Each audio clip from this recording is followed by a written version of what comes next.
building your guard game requires more than collecting random techniques. Especially when you're trying to sweep someone that is heavier than you, more technical than you, you need a system that allows you to break their stance for then getting to positions.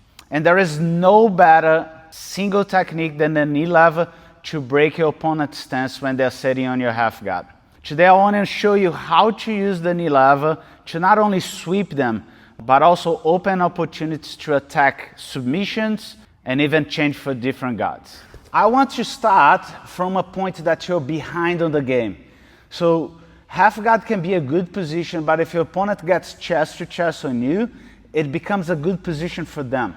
So we need to use the knee lever in this situation to bring back to a situation that the half guard is actually good for you again.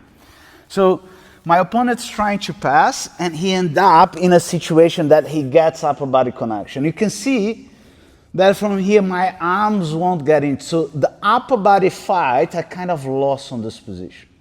The maximum that I can do is frame his hips in place. But the lower body, that's the place that I can still fight and get things working in my favor. And we're gonna use the knee lever here by moving our bottom leg as far as we can to block his knee and placing the foot right on top, like I'm stepping on my shoelaces. I create a squeeze on that leg, and now I have two of my legs controlling one of his. And the movement that I'm gonna create here is opening the knees at the same time.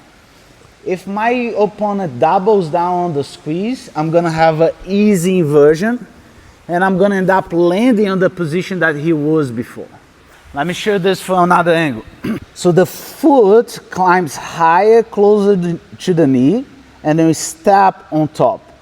Notice that one thing that cannot happen is you lose the control of the leg as you turn the knees. So you have to keep squeezing that leg so you can open, creating that off balance, okay? Again, if he doubles down, I'm just gonna come up on top. What is more common from here is my opponent posting hands.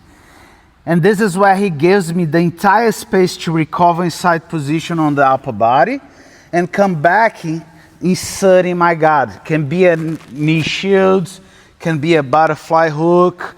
I can take the fight straight away to close guard. Then becomes a preference of where do you want to take it after you come back. So one more time.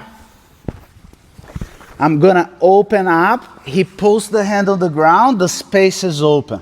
I'm gonna use my inside position now to create space, and now I have my guard back.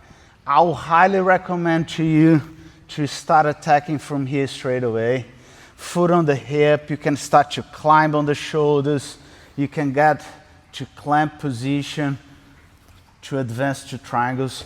But this is probably the best position to attack them because they're still trying to hold to the position, leaving the arms and the upper body to you to attack. Now let me tell you a story. When I was a purple belt, I started to use this technique not only to recover bad positions, but on my guard. And it was a completely game changer. I start to create opportunity against opponents heavier than me, higher belts than me, and I'm sure that you're gonna be able to do as well if you started to see the half guard in this way now. Let's say that you're playing from a half guard knee shield and you want to sweep them. A common mistake is trying to go straight away into a scissor sweep, let's say. His base is very solid on the ground. So anything that I do here, you're gonna pose hands, stay very static on the position or even sit back. The same is true if I'm using a butterfly half guard. Lifting my opponent from here, it's hard. He can start to put his weight back, resist, go in a full defensive mode, and I'm not gonna find anything. I'm just gonna be wasting energy. So a way that I like to do with static opponents like this, no matter if I'm on knee shield or on the butterfly half guard, it's using the knee lever to move him. So it's very simple. The bottom leg is gonna do the work of the half guard, but now the top leg, I'm gonna let it go a little bit and place behind his knee. This is the open that I want to create the knee lever on him. And again, If he doesn't post hand and if I'm quick enough to come up on top, I'm gonna have an easy sweep.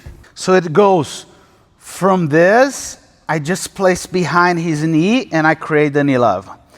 If he starts to post hand to stop, I won't be able to come up on top, but now I have enough space to establish another guard and then start to work from there.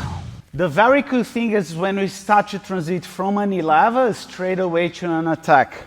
And then we can do this with triangles if we can get a big reaction from the knee level. So we put the foot, we create the knee level, they go on the ground, but when they come back, I can go straight away into an upper body attack, jumping straight away into triangles and arm bars. The last connection that I want to show to you is actually going to the legs. This is mind-blowing, so have a look. If with my knee level, I manage to put Jared's hip on the ground, I can start to come up to that position. We'll have a lot of resistance by this point, but if we backstep, we can get into the legs. Double trouble, and then we can attack either the top leg or release and go for the bottom leg into a heel hook. Once again, you're seeing the connections that we make between moves. We go from guard system to attack systems, leg systems, and we try to combine them so we can use our opponent's defensive reactions against them. And this is all that I talk on the connection framework. I genuinely think that it can help you the way that you think about Jiu-Jitsu. If you want to download it, the link is on the description. See you on the next one.